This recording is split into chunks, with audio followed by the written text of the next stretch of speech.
Hello everyone. So this is Shrekha from Technical Cloud Knowledge and a very good afternoon from my side. So I hope you all are good. So basically अगर मैं बात करूँ what we will going to do today. So see, as you can see there is something written on my screen like CI/CD and there is kind of a diagram. तो basically आज की lecture में हम लोग बात करने वाले हैं GitLab के CI/CD के ऊपर।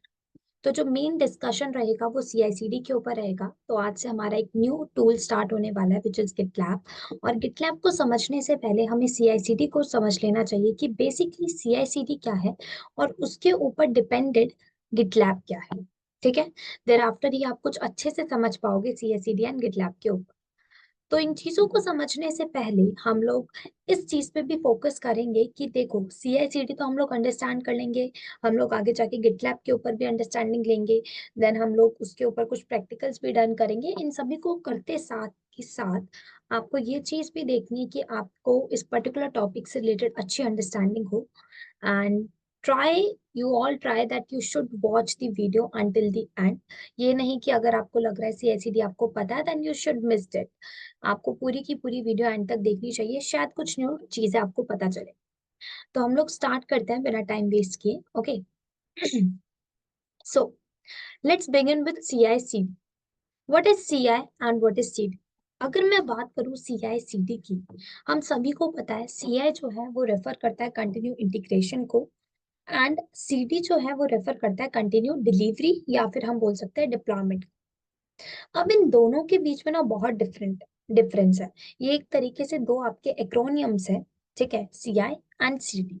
जहां पे जो सीडी है उसको भी दो पार्ट्स में डिवाइड किया गया है which is continue delivery and the continue deployment. CI and CD के ऊपर हम लोग डीप डिस्कशन करेंगे, लेकिन अभी हम अंडरस्टैंड करेंगे जो फ्लो होता है सीआई सीडी का और पिक्चर में ये क्यों आया हमारे पास सीआई सीडी, इसका वर्कफ्लो थोड़ा अंडरस्टैंड करते हैं। सी वी ऑल नो दैट पहले क्या होता था जब हमारे पास ऐसी कोई फंक्शनैलिटी नहीं थी इंटीग्रेशन करने की, तो हम लोग उस टाइम पे क्या करते थे, हम लोग सब कुछ मैनुअल करते थे। लाइक मैंने एज अ डेवलपर मैंने कोड को पुश किया, यहाँ से कोड पुश हुआ आपके गिटहब सर्वर पर, गिटहब पे जो इंजीनियर बैठा था उसने आगे माविन पे भेजा आपके पर्टिकुलर सोर्स कोड को, आपके जो आर्टिफैक्ट है उसको बिल्डअप कराने के लिए एक सॉफ्टवेयर में। तो माविन ने उसको बिल्डअप किया, देन सेलेनियम में उसकी चेकिंग की गई, क्वालिटी टेस्ट किया गया, एवरीथिंग की उसके अंदर कोई बग्स तो नहीं है, इशू तो नहीं आ रहे, आर्टिफैक्ट प्रॉपरली बना है नहीं बना, ऐसा तो नहीं कि कुछ आर्टिफैक्ट बन तो गया सक्सेस तो दिखा रहा है लेकिन उसके अंदर कुछ ऐसी चीजें हैं, चेकसम देखा गया कि उसके अंदर ऐसे कुछ बग्स है जो आगे जाके इशू कर सकते हैं। तो सेलेनियम ने चेकिंग की। स्टिल देन हमारे पास एक न्यू, हम लोग क्या करते हैं, हमारा एक बारी सॉफ्टवेयर टेस्टिंग होने के बाद हम लोग आगे सोनारक्यूब के पास भी उसे भेजते हैं कि उसके ऊपर हमारे कोड की एनालिसिस हो सके कि आर्टिफैक्ट को जो बिल्ड किया गया है जिस सोर्स कोड से, उस सोर्स कोड की एक बारी एनालिसिस कर लो कि ये बेटर है, इसमें तो कोई बग्स एंड इशू नहीं। देन आफ्टर सोनारक्यूब का भी काम डन, देन हमारा एंसिबल। अब जरूरी नहीं है कि आप इन्हीं टूल्स का यूज करोगे, इन्हीं टूल्स को आप ले रहे हो और इन्हीं के थ्रू आप अपने डिप्लॉयमेंट कर रहे हो, इट्स अप टू यू। अगर आपको जोन सा प्रेफरेबल एंड जोन सा आपको बेटर लगता है आप उस ऑटोमेशन टूल का यूज कर सकते हो। Like for me I have taken the example of मार्वेन, Selenium, SonarQube. You can take another ones as well. Okay, there are multiple automation tools for each and every purpose, तो आप कोई भी use कर सकते हैं। तो यहाँ पे हम लोग डिप्लॉयमेंट टूल ले रहे हैं Ansible. You can choose shell scripting, with the help of Python you can do as well. Okay, so it's up to you. तो हम लोगों ने एंसिबल लिया है डिप्लॉयमेंट के लिए, बल्कि अब तो एक न्यू टूल आया विच इज और आर्गो सीडी जो कि बहुत बेटर है एंसिबल से। लेकिन अभी हम लोग बात कर रहे हैं एंसिबल की है डिप्लॉयमेंट के लिए, तो हम लोगों ने एंसिबल टूल का यूज किया है डिप्लॉयमेंट करने के लिए। अब डिप्लॉयमेंट होगा मेरे प्रोडक्शन एनवायरमेंट पर। प्रोडक्शन पे मेरा प्रोड 1 लगा हुआ है, एक प्रोड 2 नाम के एनवायरमेंट है। मेरे प्रोडक्शन 1 मेरा लोड बैलेंसर से कनेक्टेड है, लोड बैलेंसर मेरा डीएनएस से मैप है और डीएनएस हमारा डोमेन नेम सर्वर जो कि हमारे आईपी एड्रेस को मैप कर देता है एक डोमेन नेम में। तो कस्टमर हमारे डीएनएस पे हिट कर, ठीक है। तो अगर मैं बात करूं इस प्रोसेस को, अगर हम लोग थोड़ा स्किप करें इस प्रोसेस को, जस्ट अगर हम लोग फोकस हमारा यहाँ तक ही बनाए प्रोड तक, तो इस चीज में अगर मैं बात करूँ तो ये प्रोड में मुझे ये समझ आ रहा है कि डेवलपर जब पुश कर रहा है गिटहब पर तो गिट इंजीनियर आगे सेंड कर रहा है, मार्विन पे जो इंजीनियर बैठा है वो आगे अपना कोड को अपने आर्टिफैक्ट को सेंड कर रहा है, देन सेलेनियम पे जो इंजीनियर बैठा है वो आगे आर्टिफैक्ट को सेंड कर रहा है, देन सोनाक्यू पे आगे सेंड कर रहा है। तो मतलब हर इंजीनियर यहाँ पे बैठा गया है, मैन्युअली हमें एक पर्सन को बिठाना पड़ रहा है कि वो हमारे काम को डन करे। तो यहाँ पे अभी बहुत ज्यादा मैन पावर यूज हो रही है। इन केस किसी का सर्वर काम नहीं कर रहा, हमारे कुछ ह्यूमन लाइक एरर आ सकते हैं, because we are human and we make mistakes. तो यहाँ पे मान लो किसी से गलती हो गई, कुछ गलती हो गई, अच्छे से सॉफ्टवेयर बिल्डअप नहीं हुआ और हमें लगा बिल्डअप हो गया, हम लोगों ने प्रोडक्शन एनवायरनमेंट पे डिप्लॉय कर दिया, आगे जाके कस्टमर को इशू फेस करना पड़ रहा। तो उस केस में जो कॉम्प्लिकेसी पड़ रही थी, जो मैन पावर एक्स्ट्रा यूज हो रही थी, जो टाइम की वैल्यू, टाइम कंज्यूम नहीं हो पा रहा था, कॉस्ट कटिंग नहीं हो पा रही थी, इन सभी चीजों को देखते हुए मार्केट में सीआईसीडी का प्रोसेस आया।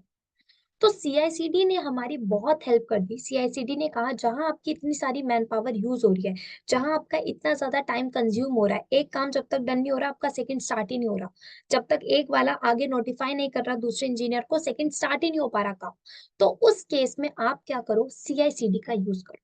CI/CD which means continue integration and continue delivery और deployment। मतलब आपका जो काम है वो कंटिन्यू फॉर्मेट में चलेगा, ऐसा नहीं कि काम कहीं पे भी रुक रहा है, आपको खुद से ये नहीं कि पहले दूसरे इंजीनियर को जाके बोलना पड़ रहा है, मैनुअल काम नहीं हो रहा, यहाँ सब कुछ ऑटोमेशन पे चल रहा है। तो यहाँ पे हम यूज करते हैं ऑटोमेशन स्टेजेस को। ठीक है, तो गिटहब को हम लोग इंटीग्रेट कर देंगे माविन से, माविन को इंटीग्रेट सेलेनियम से, सेलेनियम को इंटीग्रेट सोनाक्यूब से, सोनाक्यूब को इंटीग्रेट एंसिबल से, और एंसिबल इंटीग्रेट होता है आपका प्रोडक्शन एनवायरनमेंट से। तो ये सब कुछ आपस में इंटीग्रेटेड है। तो इसी को हम लोग बोल देते हैं कंटिन्यू इंटीग्रेशन, जब आपकी हर एक पर्टिकुलर थिंग, आपकी हर एक ऑटोमेशन टूल आपस में इंटीग्रेटेड हो जाते हैं। तो अगर मैं बात करूं आपका कंटिन्यू इंटीग्रेशन का जो प्रोसेस है, which is this one, till SonarQube, ये पूरा का पूरा आपका सीआई प्रोसेस होता है, विच इज कंटिन्यू इंटीग्रेशन। यहाँ पे आपके कोड को लिखा जा रहा है, उसको आगे पुश किया जा रहा है मेन रेपोजिटरी पर, देन बिल्डअप किया जा रहा है, देन टेस्टिंग की जा रही है, देन उसके एनालिसिस किया जा रहा है उसके कोड को। ये पूरा का पूरा इंटीग्रेशन, विच मीन्स एक सॉफ्टवेयर जनरेट हो रहा है, ठीक है, वो बन रहा है, उसको इंटीग्रेट किया जा रहा है, that's why it is known as CI continue integration. कहीं पे भी टास्क रुक नहीं, ठीक है। सेकंड हमारा कंटिन्यू डिलीवरी और डिप्लॉयमेंट।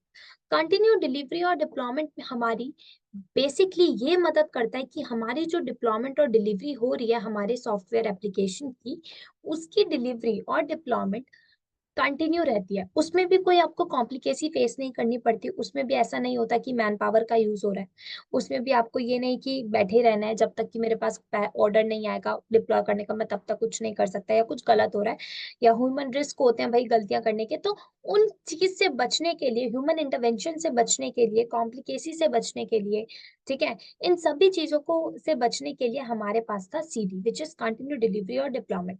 तो हमारी जो डिलीवरी और डिप्लॉयमेंट है हमारे सॉफ्टवेयर एप्लीकेशन की, वो कंटिन्यू फॉर्मेट में हो रही है। जैसे ही एनसिबल पे कोड आता है, कोड की डिप्लॉयमेंट कर दी जाती है प्रोडक्शन पे, प्रोडक्शन के एक पर्टिकुलर लाइक प्रोड 1 एनवायरनमेंट के ऊपर डिप्लॉयमेंट कर दी गई, किसी भी एक सर्वर पे डिप्लॉयमेंट कर दी, कस्टमर आएंगे डीएनएस पे हिट करेंगे, डीएनएस है मैप्ड आपका लोड बैलेंसर से, लोड बैलेंसर ने देखा हाँ एक रिक्वेस्ट आई है, लोड बैलेंसर अपने प्रोड 1 के एनवायरनमेंट में कहीं पर भी आपके लोड को, आपके ट्रैफिक को सेंड कर दे। तो बेसिकली अगर हम मोटा मोटा देखें तो बेसिकली सीआई कंटिन्यू इंटीग्रेशन, हमारा जो सॉफ्टवेयर है जनरेट हो रहा है कंटिन्यू फॉर्मेट में, एंड उसी सॉफ्टवेयर की डिप्लॉयमेंट, डिलीवरी की जा रही है कंटिन्यू फॉर्मेट में हमारे कस्टमर को, ताकि कस्टमर उस पर्टिकुलर सॉफ्टवेयर एप्लीकेशन को एक्सेस कर सके। ठीक है, तो यहाँ पे आई थिंक आप सबको क्लियर हो गया होगा ये कंसेप्ट किस तरीके से चल रहा है सीआई एंड सीडी का। कोड आया, डेवलपर ने कोड लिखा, पुश किया गिटहब की मेन रेपोजिटरी पर, देन गिटहब ने आगे इंटीग्रेटेड था माविन से, तो माविन ने उसको बिल्डअप किया आपके सोर्स कोड को, देन माविन से आगे सेलेनियम पर टेस्टिंग की गई, सेलेनियम से आगे सोनाक्यूब पे भेजा गया कोड को एनालिसिस करने के लिए, एक बार और टेस्टिंग करने के लिए, देन एंसिबल के थ्रू डिप्लॉयमेंट किया गया कहाँ, प्रोड एनवायरनमेंट पे। ठीक है, अब देखो जो प्रोड एनवायरनमेंट पे डिप्लॉयमेंट किया जाता है वो कैसे किया जाता है, हमने यहाँ पे प्रोड के दो एनवायरनमेंट ले रखे हैं, एक आपका प्रोड 1 है और एक आपका है प्रोड 2। ये दो एनवायरनमेंट लेने के पीछे का बेसिकली मेरा मेन मोटिव ये था कि हमें पता होता है कि हमारे जो कस्टमर है वो सीधा आईपी एड्रेस पे हिट नहीं करते। क्यों नहीं करते, बिकॉज किसी के लिए भी नॉर्मल सी बात है, डिजिट्स को याद रखने से ज्यादा बेटर और ज्यादा इजी होता है नेम को याद रखना।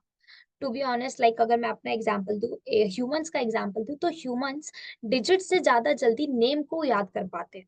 तो इतने बड़े बड़े आईपी एड्रेस को याद करने से बेटर है उनको एक नेम प्रोवाइड कर दो। तो डीएनएस क्या करता है, आईपी एड्रेस को एक कन्वर्ट करके एक नेम दे देता है, डोमेन नेम दे देता है, एंड देन योर एक्सटेंशन आपकी पर्टिकुलर साइट का, आपके एप्लीकेशन का। ठीक है, तो कस्टमर्स कहाँ डोमेन नेम पे हिट करते हैं, डीएनएस पे हिट करने के बाद आगे जो ट्रैफिक है वो प्रोडक्शन एनवायरनमेंट पे कैसे जाता है। बेसिकली जैसे कि अगर हम बात करें हमारे प्रोड वन एनवायरनमेंट की, तो प्रोड वन एनवायरनमेंट में मल्टीपल सर्वर है, जैसे हमें दिख रहा है ये येलो कलर के आपके सर्वर्स। अब इन तीनों सर्वर पे तो एकदम से ट्रैफिक नहीं जाएगा, और प्रोडक्शन एनवायरनमेंट को कैसे पता, प्रोड वन को कैसे पता कि तीनों सर्वर में से किस वाले सर्वर पर एनवायरनमेंट हमारे ट्रैफिक को भेजना है। तो उस केस में हम लोग हमारे प्रोड वन पर लोड बैलेंसर लगाते हैं। लोड बैलेंसर हमारा डीएनएस के साथ मैप रहता है। ठीक है, तो लोड बैलेंसर पे जो आईपी होती है वो डीएनएस के साथ मैप है, तो डीएनएस ने उस आईपी एड्रेस को एक डोमेन नेम दे दिया। ठीक है, कस्टमर हिट किए डीएनएस पे, देन कस्टमर आगे लोड बैलेंसर पर रिक्वेस्ट पहुंची, लोड बैलेंसर ने देखा मेरे एनवायरमेंट पर, प्रोड वन के एनवायरमेंट पर कितने सर्वर फ्री है, कितने सर्वर के ऊपर कम डेटा है, कितने सर्वर के ऊपर कम ट्रैफिक है। तो लोड बैलेंसर आगे के ट्रैफिक को यहाँ पे डिस्ट्रीब्यूट कर देते हैं। तो बेसिकली ये इस तरीके से प्रोसेस चलता है। अब आपका ये क्वेश्चन आ सकता है कि यहाँ पे प्रोड वन तो समझ आता है, बट यहाँ पे प्रोड टू क्यों है। सॉरी, ये बाय मिस्टेक प्रोड वन हो गया है, ये प्रोड टू होगा आपका। ठीक है, यहाँ पे लिख देती हूँ मैं, ये आपका प्रोड टू रहेगा, प्रोडक्शन टू। तो प्रोड वन तो समझ आ गया कि यहाँ पे हमारी डिप्लॉयमेंट हो रही है, लेकिन ये प्रोड टू का एनवायरमेंट क्यों लगाया गया। सी, प्रोड टू का एनवायरमेंट लगाने का पीछे का बेसिकली रीजन ये था, इन केस मेरे प्रोड वन में लोड बहुत ज्यादा आ गया और वो डाउन टाइम फेस कर रहा है, तो उस केस में ये जब डाउन हो जाएगा तो मेरा प्रोड टू एक्टिव हो जाएगा। कैसे एक्टिव होगा, आप सभी ने सुना होगा ब्लू एंड ग्रीन डिप्लॉयमेंट के ऊपर। ब्लू एंड ग्रीन डिप्लॉयमेंट में क्या होता है, एक आपका एक्टिव रहता है और एक आपका टेम्परेरी बेसिस पे साइड पे इनएक्टिव रहता है। लेकिन जैसे ही एक पर्टिकुलर आपका सर्वर, आपका एक एनवायरमेंट लाइक प्रोड वन का एनवायरमेंट जैसे ही इनएक्टिव होगा, प्रोड टू अपने आप एक्टिव हो जाएगा। क्यों, क्योंकि आपका जो डीएनएस है वो इससे भी मैप रहता है। तो ये आपस में स्वैप पार्टीशन कर लेते हैं। जैसे ही प्रोड वन पे ट्रैफिक बहुत ज्यादा आ गया, ये डाउन टाइम फेस करेगा, तो हमारे यूजर्स, हमारे ट्रैफिक जो है उनको डाउन टाइम ना फेस करना पड़े, वो डिस्कनेक्ट ना हो जाए हमसे, हमारी एप्लीकेशन से। तो उस केस में हम लोग अनदर प्रोडक्शन एनवायरनमेंट सेटअप रखते हैं, ताकि हमारा फटाफट ट्रैफिक स्वैप हो जाए दूसरे एनवायरनमेंट पर, इन केस फर्स्ट एनवायरनमेंट हमारा अगर डाउन टाइम फेस करे तो यही होती है आपकी blue and green deployment, and इसी तरीके से पूरा प्रोसेस सीआईसीडी का वर्क करता है। ठीक है, तो आई थिंक आप सबको इतना क्लियर हो गया होगा मार्केट में सीआईसीडी के पीछे आने का रीजन क्या था। ठीक है, नेक्स्ट स्लाइड पे चलते हैं। नेक्स्ट स्लाइड देखते हैं क्या हमें डिटरमाइन कर रही है basically. So let me open this slide. See, यहाँ पे क्या दिखा रहा है, सीआईसीडी पाइपलाइन। इससे मेरा मतलब क्या है, सीआईसीडी की एक पाइपलाइन रन होती है। अब हमें पता है, जैसे अगर मैं फॉर एग्जांपल जेनकिंस की बात करूं, तो जेनकिंस के ऊपर हम लोग पाइपलाइन रन करते हैं। ठीक है, जिनके अंदर हम लोग multiple stages, multiple jobs define कर देते हैं कि फर्स्ट स्टेज जैसे कंप्लीट हो, सेकंड स्टार्ट हो जाए, second stage complete, third, fourth, fifth, इस तरीके से डिप्लॉयमेंट करते हैं हमारे एप्लीकेशन की। तो उसी तरीके से सीआईसीडी एक पाइपलाइन के फॉर्मेट में काम करता है। पाइपलाइन एज इन लाइक जैसे ही सीआई का प्रोसेस कंप्लीट, सीडी अपना प्रोसेस डन करे एंड डिप्लॉयमेंट हमें हो जाए। तो सीआई के प्रोसेस में as we have already so that कि CI which means continue integration, जिसमें हमारे प्लान किया जाता है। ठीक है, डेवलपर प्लान करता है कि उसको पर्टिकुलर के सॉफ्टवेयर से रिलेटेड कोडिंग करनी है, कोड लिखता है, वो कोड को आगे पुश करता है, कहाँ पे पुश करता है, गिटहब की मेन रेपोजिटरी पे, एंड देयर आफ्टर उस कोड की बिल्डिंग की जाती है। ठीक है, देन टेस्टिंग की जाती है। यहाँ तक ये पूरा प्रोसेस होता है कंटिन्यू इंटीग्रेशन, जो अभी हम लोगों ने बात की। ठीक है, लेकिन आगे उसको रिलीज किया जाता है, विच मीन्स उस पर्टिकुलर सॉफ्टवेयर को जो बिल्ड कर दिया गया है उसको डिप्लॉय, उसको रिलीज किया जाता है कहाँ पे, किसी भी डिप्लॉयमेंट टूल पर, लाइक एनसिबल हम लोगों ने एग्जांपल में लिया था। तो उसको रिलीज किया जाएगा, फिर एनसिबल आगे डिप्लॉयमेंट करेगा आपके प्रोडक्शन एनवायरनमेंट पर, एंड देन प्रोडक्शन एनवायरनमेंट पर डिप्लॉयमेंट होने के बाद कस्टमर्स उस पर्टिकुलर सॉफ्टवेयर को, उस पर्टिकुलर एप्लीकेशन को ऑपरेट करते हैं, एक्सेस करते हैं। तो ये प्रोसेस इस तरीके से वर्क करता है, continue integration and continue deployment का। ठीक है, एंड दैट्स वाई ये पूरा का पूरा एक पाइपलाइन के फॉर्मेट में रन होता है। दैट्स वाई यहाँ पे आप अगर चेक करोगे तो ये पूरी की पूरी पाइपलाइन आपको बनाकर दे दी गई है। प्लान होता है, देन कोड पुश किया जाता है, बिल्ड होता है, टेस्ट किया जाता है, रिलीज किया जाता है, देन उसकी डिप्लॉयमेंट की जाती है एंड देन जाकर वो एक्सेसिबल होता है। तो ये पूरी पाइपलाइन बनती है, ठीक है। तो बेसिकली यही चीज होती है हमारे CI/CD। आगे बढ़ते हैं हमारी नेक्स्ट स्लाइड के ऊपर। So my third slide is this. तो अब हमें इतना पता चल गया CI/CD क्या कर रहा है। अब CI/CD को ना ऐसे बहुत सारे टूल्स हैं, ऑटोमेशन टूल्स हैं जो कि आपको CI/CD की फंक्शनैलिटी देते हैं। तो अगर मैं बात करूं, सबसे पहले आपका आता है जेनकिंस। जेनकिंस कहता है कि मैं आपको CI/CD की फंक्शनैलिटी दे रहा हूं, आप क्या करो, आप वहां पे पाइपलाइन रन करो, अपने जॉब्स डिफाइन करो, अपने टास्क डिफाइन करो एंड देन आप डिप्लॉयमेंट करो अपने सॉफ्टवेयर की। तो जेनकिंस एक बहुत अच्छा बेटर टूल है आपका CI/CD की फंक्शनैलिटी जो देता है, which is your continue integration and continue deployment. Second, आपको सर्कल CI दे रखा है आपको, जैसे कंटिन्यू इंटीग्रेशन की। गिटहब आपकी बेसिकली इंटीग्रेशन का प्रोसेस पूरा डन करता है, लेकिन डिप्लॉयमेंट के लिए स्टिल आपके पास एक अनदर सर्वर होना चाहिए, ठीक है। गिटलैब आपको पूरी की पूरी फंक्शन प्रोवाइड करता है, CI की भी CD की भी, both of them just like Jenkins. Azure devops आपको both of them function provide करता है, CI की भी एंड CD की भी। तो it's up to you which one would you like to use. So हम लोग जिसके ऊपर बात करने वाले हैं, हमारा जो डिस्कशन रहेगा वो हमारा गिटलैब टूल के ऊपर रहेगा कि गिटलैब किस तरीके से CI/CD की फंक्शनैलिटी देता है, किस तरीके से हमें हेल्प करता है हमारे पर्टिकुलर सोर्स कोड को एक सॉफ्टवेयर में क्रिएट करने के लिए, जनरेट करने के लिए, इंटीग्रेट करने के लिए एंड उसकी डिप्लॉयमेंट कैसे करता है। तो हम लोग गिटलैब का यूज करने वाले हैं। बाकी ये सब आपके एक्स्ट्रा टूल्स हैं, तो इनमें से आपको ऐसे नॉलेज होना सभी की अच्छी बात है, अगर आपको सबकी नॉलेज है तो। नहीं तो आप, अब अगर मैं बात करूं तो आपकी जो न्यू टेक्नोलॉजीज आ रही है, जिनमें से आपकी गिटलैब भी एक न्यू टेक्नोलॉजी है जो कि आपको CI/CD की फंक्शनैलिटी दे रहा है एंड इवन वो आपको ये फंक्शनैलिटी भी दे रहा है कि आप अपने सोर्स कोड को यहाँ पे सेव करके भी रख सकते हो, लाइक गिट।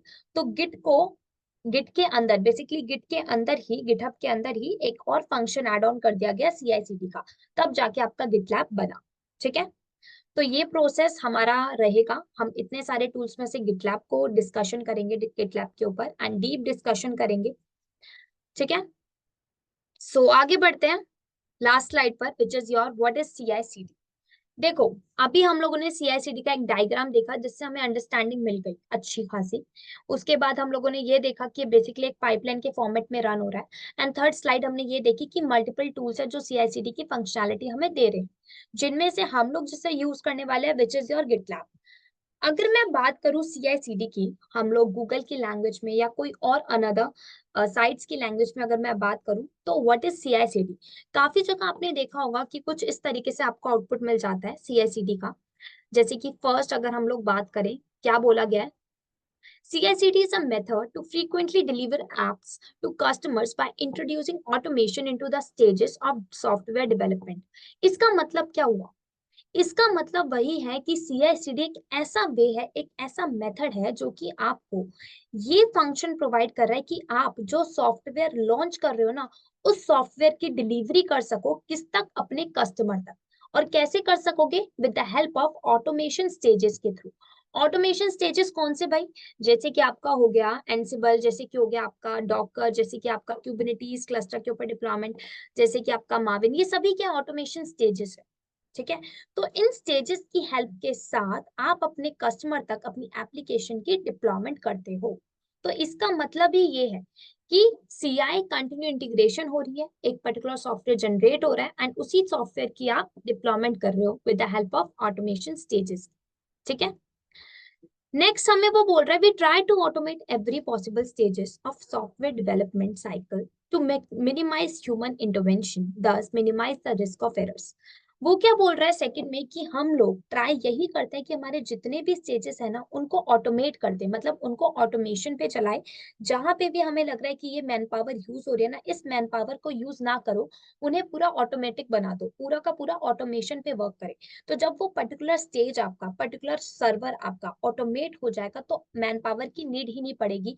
मैन पावर की नीड नहीं तो आपकी कॉम्प्लिकेसी नहीं आएगी, कॉम्प्लिकेसी नहीं आएगी, आपको कॉस्ट कटिंग होगी, आपके टाइम कंज्यूम होगा, मतलब बहुत सारे बेनिफिट्स आपको मिलेंगे when you use CI/CD functionality and when you make your servers automate without like, आप ये नहीं कह रहे कि यहाँ पे मैन पावर यूज हो। आप अपने सर्वर को ऑटोमेट कर दो कि काम ऑटोमेटिकली डन हो। वहां पे हमें, जहाँ पे हमें 4 बंदों की नीड है, ठीक है, हम वहां पे एक बंदा लगा रहे हैं, और जहां पे हमें एक बंदे की नीड है हम वहां पे 4 बंदा लगा रहे हैं, वो तो बेकार है ना। आप जहां पे आपको लगता है कि इतनी ही मैन पावर की नीड है तो उतनी ही दो, बाकी काम जब ऑटोमेशन पे हो रहा है तो उसको ऑटोमेशन पे करो। सो वो यही कह रहे हैं कि हम लोग हमारे जितने भी पॉसिबल स्टेजेस होते हैं उनको ऑटोमेट कर देते हैं एक सॉफ्टवेयर डेवलपमेंट को, एक सॉफ्टवेयर की डेवलपमेंट के लिए। तो बेसिकली सॉफ्टवेयर डेवलपमेंट की एक साइकिल होती है जिसको कहा जाता है SGCL, सॉफ्टवेयर डेवलपमेंट साइकिल, ठीक है। तो वो साइकिल में आप अपने सारे के सारे स्टेजेस को, जब एक सॉफ्टवेयर बिल्डअप होता है तो उसके अंदर जितने जितने स्टेजेस आते हैं, जितने जितने टूल्स आते हैं, उन सभी को ऑटोमेट कर दो और उसके थ्रू आप अपना एक सॉफ्टवेयर डेवलपमेंट करो। इससे क्या हो रहा है, इससे आपकी ह्यूमन इंटरवेंशन कम हो रहा है, इस रिस्क कम हो रहा है। जैसे उसने बोला minimise human intervention thus minimise the risk of error, मतलब कि ह्यूमन, जहां पे मैन पावर इतनी लग रही थी, मैन पावर कम यूज हो रही है। इवन रिस्क जो होता है कि मतलब गलतियां हो जाती है ह्यूमन से, वो गलतियों के रिस्क भी कम है, मतलब गलतियां भी नहीं हो पा रही। थर्ड वो क्या बोल रहा है, CI/CD makes the building and deploying of software easier. Even a developer can make a code change live in production. मतलब कि CI/CD की हेल्प से हमारी जो बिल्डिंग हो रही है और डिप्लॉइंग हो रही है हमारे एक सॉफ्टवेयर की, वो बहुत आसान हो गई है। हमें ज्यादा मेहनत नहीं करनी पड़ रही, हमारा सॉफ्टवेयर बिल्डअप हो रहा है बहुत ही इजीली ऑटोमेशन स्टेजेस की वजह से, और उसकी डिप्लॉयमेंट भी बहुत जल्दी हो रही है ऑटोमेशन स्टेजेस की वजह से। हमें मैन पावर लगाने की नीड नहीं पड़ रही, ठीक है, और बहुत सारे बेनिफिट हमें मिल रही है। तो दैट्स वाई CI/CD हमें बहुत सारे बेनिफिट्स और एडवांटेजेस दे रहा है, दैट्स वाई यूज करो आप CI/CD को, ठीक है। और वो बता रहा है कि आपको इतना ही नहीं, एक एक्स्ट्रा बेनिफिट ये मिल रहा है कि आपका जो डेवलपर है वो डायरेक्ट चेंज कर सकता है अपने कोड में, लाइव चेंज कर सकता है कोड में, और वो directly with in few seconds आपको उसका कांस्टेंट चेंज दिखेगा अपने प्रोडक्शन एनवायरनमेंट पे। सपोज मैं अपने सोर्स कोड में अभी चेंज कर रही हूँ तो विद इन फ्यू सेकेंड्स के अंदर प्रोडक्शन में वो चेंज मुझे रिफ्लेक्ट हो जाए। तो वो बोल रहा है कि लाइव चेंजेस प्रोडक्शन एनवायरनमेंट में दिखते हैं जैसे ही डेवलपर कोड में चेंजेस करता है with the help of CI/CD के प्रोसेस से। लास्ट वो क्या कह रहा है, CI/CD is a practice set of operating principles that needs to be adopted in work culture. वो क्या बोल रहे हैं, CI/CD को हमें हमारे वर्क कल्चर में भी यूज करना चाहिए। क्यों? क्योंकि बहुत बेनिफिशियल है, ठीक है। ये कोई तरीके की आपकी टूल या टेक्नोलॉजी नहीं है। काफी लोग सोचते हैं CI/CD एक अलग टूल है, ये एक टूल नहीं है, ये कोई टेक्नोलॉजी नहीं है, न्यू टेक्नोलॉजी आपकी डेवऑप्स के अंदर। It is just a practice जो कि आपके मल्टीपल डिफरेंट डिफरेंट टूल्स के अंदर दे दी गई है, आप एक्स्ट्रा फीचर की तरीके से एड ऑन कर दी गई है। लाइक गिटलैब, गिटलैब क्या है, गिटहब के अंदर ये वाला फीचर एड ऑन कर दिया तो गिटलैब एक न्यू टूल बन के आ गया। बट ये कोई रियलिटी में एक टूल नहीं है, जस्ट एक प्रैक्टिस थी, एक फंक्शन था आपका CI/CD का जो कि एड ऑन कर दिया गया गिटहब के अंदर। तब जाके आपके कहा जाता है एक न्यू टूल है आपके पास गिटलैब। तो CI/CD एक मेथोडोलॉजी है, आपकी एक प्रैक्टिस है, ठीक है, जो कि आपको हेल्प करती है कि आप ऐसे स्टेजेस का यूज करो, आप ऑटोमेशन स्टेजेस का यूज करो, और उनसे जाके अपने कस्टमर से बोलो इनकी हेल्प से हमारा एक सॉफ्टवेयर बिल्डअप हुआ है, आप उस सॉफ्टवेयर को ऑपरेट करो, आप उस सॉफ्टवेयर को एक्सेस करो। तो हम लोग एज अ लाइक जो भी हमारा ये CI/CD का पूरा इंफ्रास्ट्रक्चर होता है, ठीक है, किस तरीके से हमारा एक सॉफ्टवेयर डेवलपमेंट होता है, तो उसके अंदर हम लोग मल्टीपल ऑपरेटिंग प्रिंसिपल का यूज करते हैं। ऑपरेटिंग प्रिंसिपल लाइक हमारे मल्टीपल ऑटोमेशन स्टेजेस का यूज करते हैं, और देन जाके हमारा एक सॉफ्टवेयर बिल्डअप होता है, उसकी इंटीग्रेशन होता है, उसकी बिल्डिंग होती है, टेस्टिंग होती है, डिप्लॉइंग होती है, एंड सो ऑन, ठीक है, तब जाके एक हमारा सॉफ्टवेयर रेडी होता है। आगे वो क्या बोल रहा है, और इसी प्रैक्टिस को, CI/CD की प्रैक्टिस को हमें हमारे वर्क कल्चर में भी यूज करना चाहिए। Instead of applying man power हमें भी ऑटोमेशन स्टेजेस का यूज करना चाहिए। लाइक अगर हमें पता है हमारी कंपनी में आधे से ज्यादा काम ऑटोमेशन पे हो रहा है, तो वहां पे एक्स्ट्रा मैन पावर लगाने से बेटर है आप उसे ऑटोमेट करो और अपनी मैन पावर का यूज किसी और डिफरेंट काम के लिए करो, ठीक है। सो बेसिकली आज की क्लास के लिए इतना ही, and I hope you are able to understand CI/CD process very well, ठीक है। और मुझे लगता है आपको इससे रिगार्डिंग कोई डाउट भी नहीं आएगा। इवन हम लोग नेक्स्ट क्लास में, नेक्स्ट लेक्चर में CI/CD को और एक एक तरीके से, छोटी छोटी तरीके से बहुत डिटेल में इलेबोरेट करेंगे। हम लोग देखेंगे कि CI अपने आप में क्या काम दे करता है, अपने आप में क्या फंक्शन प्रोवाइड करता है, किस तरीके से प्रोसेस यूज किया जाता है, सिमिलरली CD को। बिकॉज CD के अंदर आपकी 2 कैटेगरीज हैं, हम उन दोनों कैटेगरीज को डिस्कस करेंगे, ठीक है। तो आज के लिए गाइस इतना ही, will meet soon with a new lecture on GitLab. Okay bye.